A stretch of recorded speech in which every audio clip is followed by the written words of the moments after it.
Good afternoon. I hope you all are doing wonderful. I know that we got some really good sunshine here in Denver. Um, and other people have hurricanes and flooding and all that other stuff, but yeah, we're okay here. And yeah, you're gonna love this one. I think that I get so curious, like the curious cat, and I read about something and I have to know more. And so it's going to be one of those days, but it's going to be in relationship to still in the ALLNUTT family. And so my grandfather, was the youngest ALLNUTT, and but he out of the 11 kids, he had an older sister, and I don't think, the older kids, I don't think they actually got to know the younger kids. There were so many of them and different ones, and leaving and coming and going and stuff like that. But anyway, one of his older sisters, his name was Lillian, and I'd heard that name off and on, but she wasn't one of them that ever came out west to visit, and so wasn't real aware. And then when I started doing research on her, I realized, oh, well, it could be it too. So she actually died when she was 29 years old. I couldn't figure. Haven't got the medical chart notes to see it. I think in the obituary it mentioned that she'd been sick for a number of years, though, so it wasn't a sudden thing. But she had one of her children's name was Eva, and I knew about Eva. I have a picture, and I'm still figuring out how to show pictures when I'm online. Or most of the pictures I'm trying to get them all on Ancestry. So the ones of you who are actively working on genealogy, can go in there and see. But there's a wonderful picture of my grandfather, and if you all remember, or you might want to go back and catch up and actually, then ones of you that are new and joining, there's one, it's called Lemons to Lemonade, and it was about my grandfather, and there's a picture of him, and he had an industrial accident, and he walked with a cane, and his one foot was shorter than the other, and but it's a picture, and I'm sure it's Eva, and I will check for absolute sure with my sister, but um they're just strutting down the street in Seattle. So that's kind of what I remember about Eva. And then as I've been doing the genealogy, I've found her in different places. And so yeah, she I spent quite a bit of time last night on it because it was intriguing me. And then I actually, I don't know for sure. We'll see how the time goes. I didn't know if I was going to have to divide it up into two different parts even. There was, enough energy, that, enough information that I could go ahead and maybe split it in part. We'll see. And sometimes I think the time goes by fast, and other times, it goes by slow. So we'll see. So her name was Eva Craddock. So Lillian had married Moses um, Everett Craddock, and there's a little town right near Hamilton, which you've heard me talk a lot about, Hamilton, Montana. And but he was in this other little town, and he married Lillian. And so Eva was 7 years old when her mother died. And I have to kind of fill in little pieces, but she was born in 1904. So you can kind of get an idea of what was going on in the times. And like I said, it was Victor, and then in Montana. So so she's 7 years old, and in the 1910 census. Now, this also is a good example of when you're doing genealogy research, where you might have to look at a lot of different information, and and and keep looking until you find kind of what you need. Some people, they're born, they live in the same place, they die in that place. There's not this mixture of multiple places to look. And so I enjoy the challenge of that, but at the same time I get so I don't know if any of you are like me, but there's a lot I want to know and I want to know more about, or maybe I've heard about something I want to know more about. So, anyway, so in the 1910 census, Eva was 7 years old. And at that point, she was listed as a niece and she was living with James and Pearl Dunbar. Now, we've had conversations about Pearl, and we've certainly had conversations and videos about Dunbar, and it's another one that eventually you may want to go back and check out that also. There was a lot of information um, in that area about the Dunbars, and even I picked up a book the other day, and it talked about the Dunbars, and there was horses. So I always remember there was horses. Yeah, a couple days ago I had a dream of a horse. I've never dreamed about a horse. It was a big horse, and there was little baby horses on it. It was, I don't know. This is all probably seeping into my brain at nighttime too. Um, so so she was, 7 years old, and she was living as a niece. And so when you're looking at a census, it'll say head of house. It'll say, um, usually it doesn't say wife. It's like, but you get it that it is the wife, and then the kids and the name, and you go down, down, down, and so there's the last name. So then, if you're not careful, you might miss. Eva had a different last name, Craddock. And she was right in the middle of the little information on the census report. And if I hadn't really been looking for her to see, try to figure out what happened to her after her mother passed. And to be honest, now that I'm saying that, I think that I really still have a question about where her father went. And I think it may be a part two or continuation, like in a few days, of just adding more of the genealogy information, so it all fits together. But the direction I'm going right now is so I looked on the 1930 census, and by then Eva was 25 years old, and it was interesting because she had a different last name. So by that time, her last name was Johnson. And it took me digging later to figure out exactly when all that happened. But what was really interesting to me, because I want to know everything, is that she was actually working as a dietitian in the Montana State Tuberculosis Sanitarium. Now, I sanitariums, tuberculosis. I remember when I came back from Vietnam and Hong Kong, I had a cough, and they did a TB test on me. And there's a couple different times in my life I've actually had to be tested to see if somebody had it's still out there, but it's completely different. And the thing that's interesting about what's happened in Montana with it is that the doctors, the community, the nobody had thorough understanding about what tuberculosis was really. Um, yeah, you'll see in a minute when I cover that part.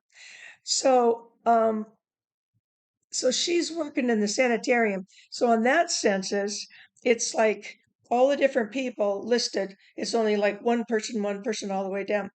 They lived there. She was living at the sanitarium, and all these people had, and it was interesting because a lot of them were coming from, like immigrants coming in from, so it was a lot of different countries they were from, but they were all living and working in the sanitarium.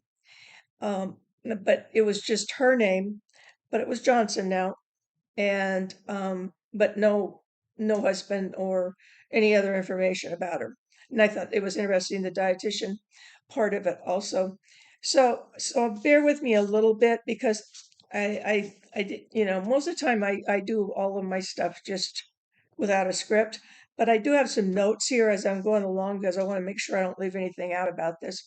So, well, another thing is, I don't know how many of you know about AI, artificial intelligence coming. And so, I'm bombarded with my sons and my grandson, and what's that going to mean to the world? And you can just type in something, and it'll print out for you, and then you won't have to do research. You can just take that information. Well, so interesting. So this is my AI, and I typed in Montana, Sanatorium, Tuberculosis Sanitarium.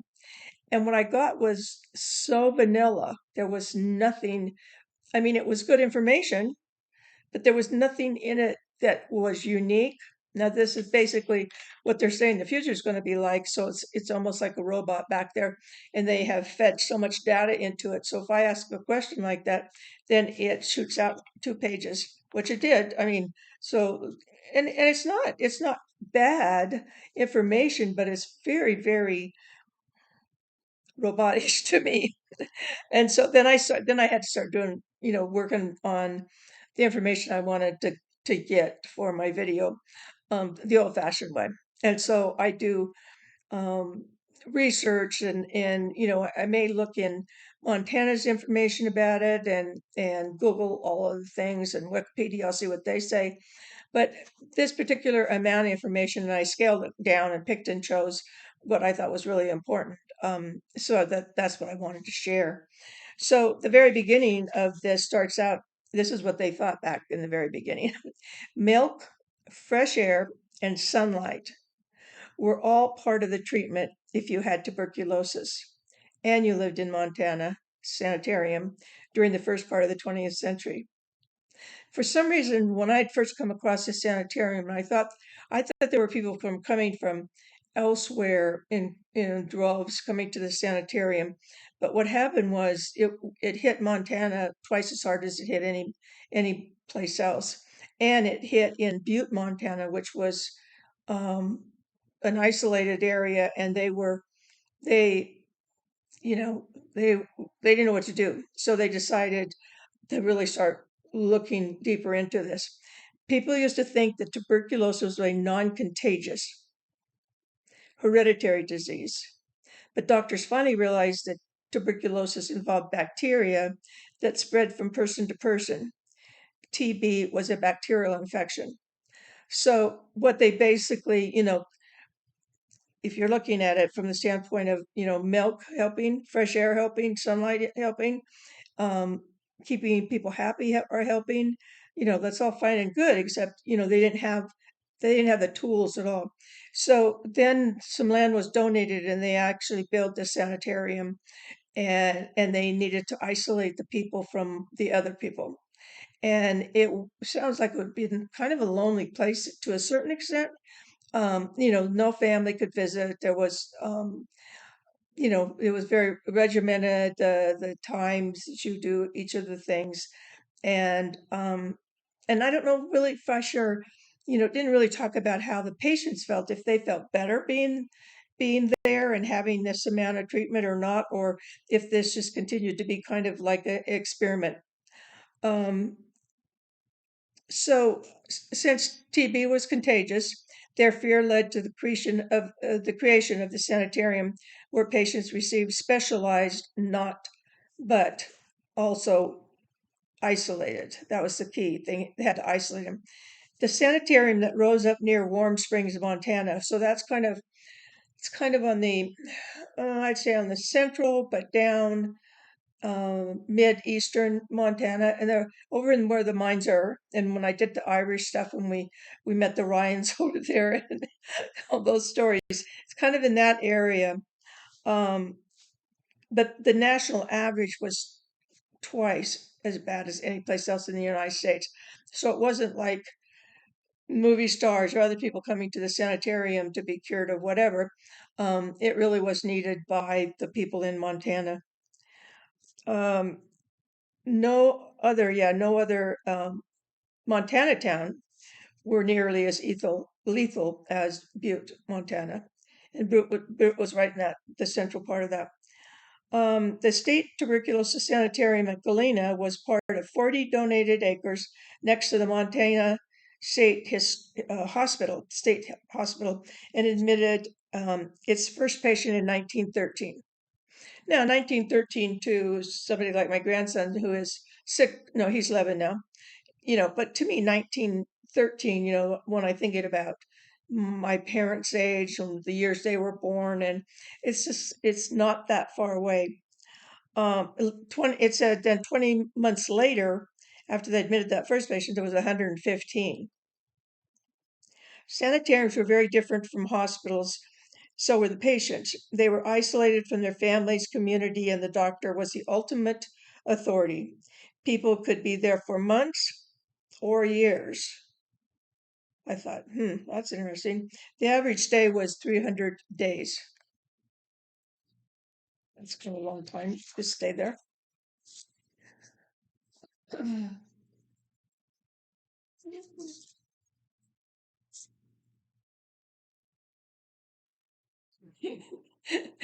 One of my papers slipped off onto the floor. It wasn't the phone this time.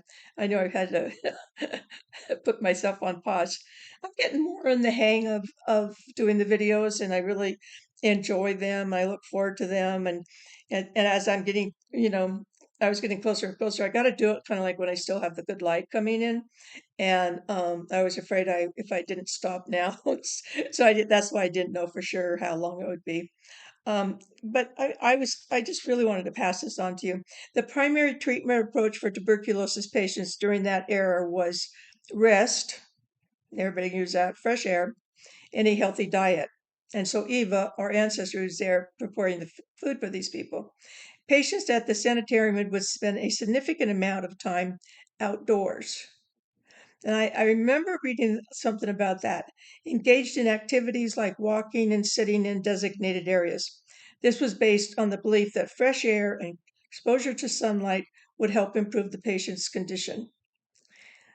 It sounds still like you kind of like, doctors are probably, well, let's try this and let's try that. And over the years, the Montana Tuberculosis Sanitarium expanded to accommodate more patients. The facility included various buildings, including hospital wards, cottages, and support buildings. The one thing that I found really interesting is they had to sleep outside.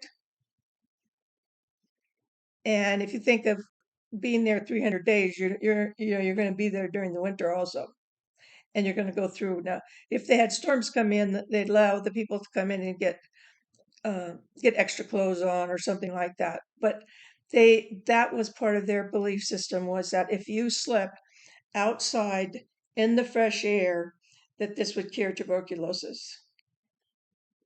I know.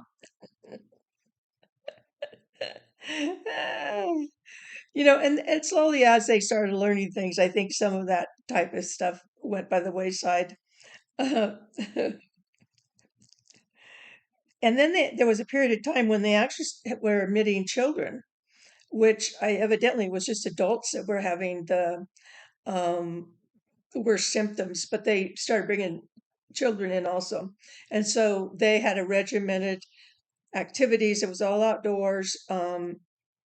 And they had a certain time to eat, and then they had a certain bedtime. And I mean, none of that stuff's bad, but it just seems like it's not gonna.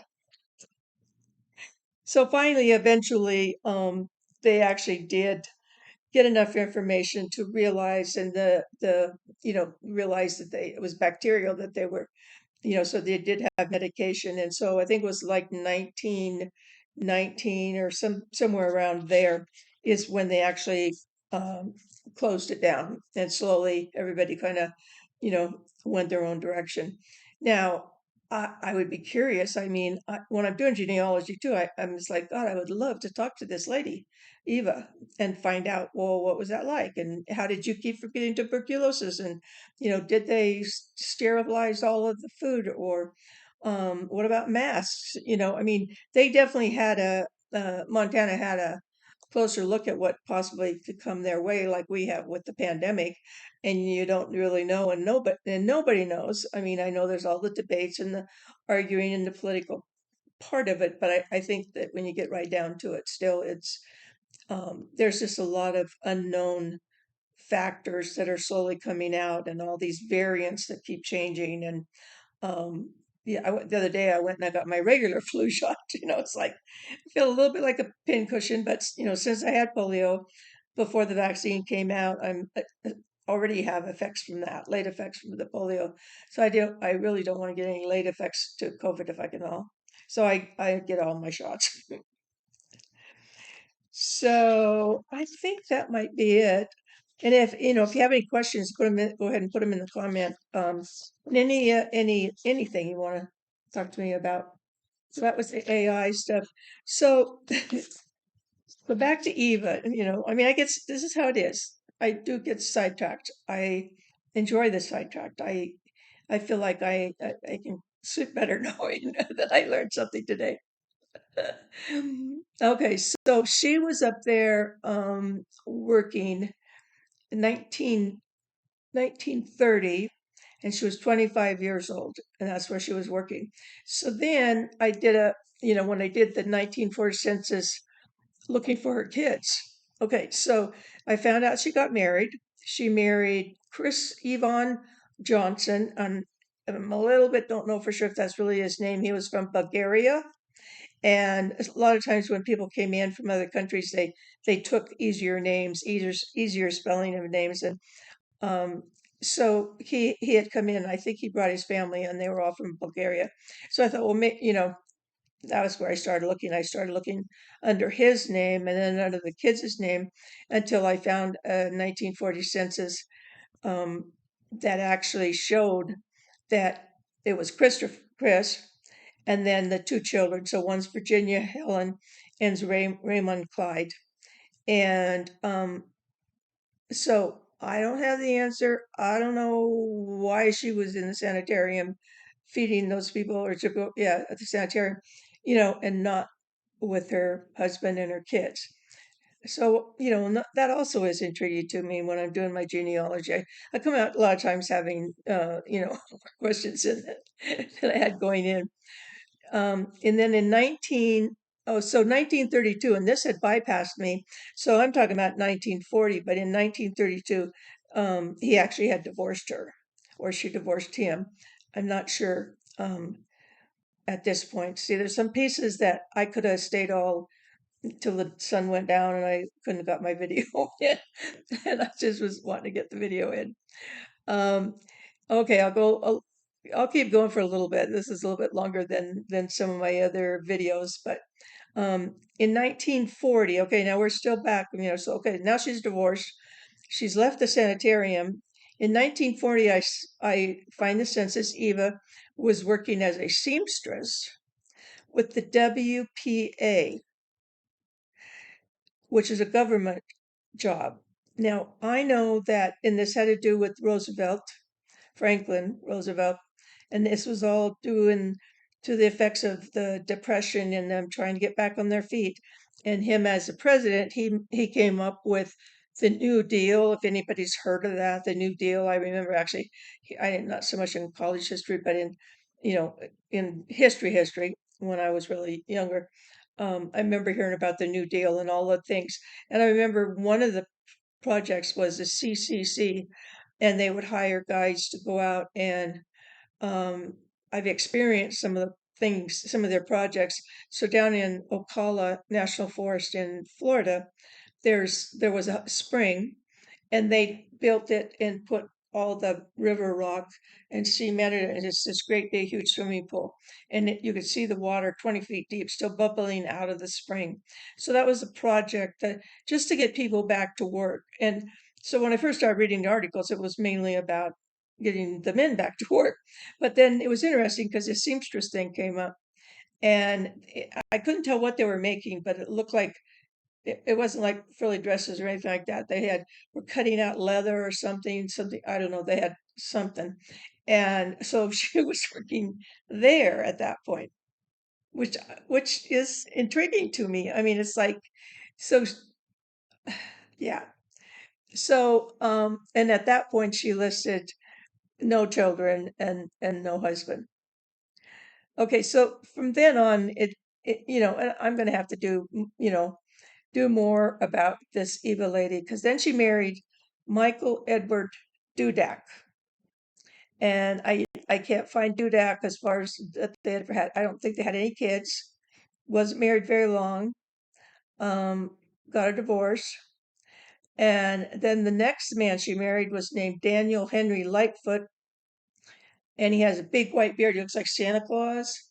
And the pictures I've seen of Eva I mean, she was a classy chick and could really dress up. And I mean, I could see men being very attracted to her. But eventually they divorced. And in the divorce, it definitely said they had no children together, which I was having trouble back and forth trying to figure out because I'm still looking for the DNA matches. So if she had kids by any of these other husbands, that would be important to put it into the total picture genealogy wise. And so she divorced Lightfoot and then she married Raymond L. Plows. I think it's Plows, and stayed married to him until she died. Now, it was interesting to me. She died in Ellensburg, Washington, and that's where Laura, one of the other sisters of Pearl and my and Lillian um, and my grandfather, and that was the one location that people motivated themselves. They were in and out of Ellensburg, Washington. So naturally, there was Eva, and I think she married him there.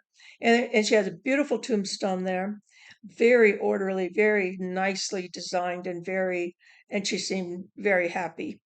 Now, there's still some other things in between all that that I will fill out later at some point, and maybe in the next video I can catch up a little bit. But I feel like I'm kind of going over the limit of time that right now that I'm my videos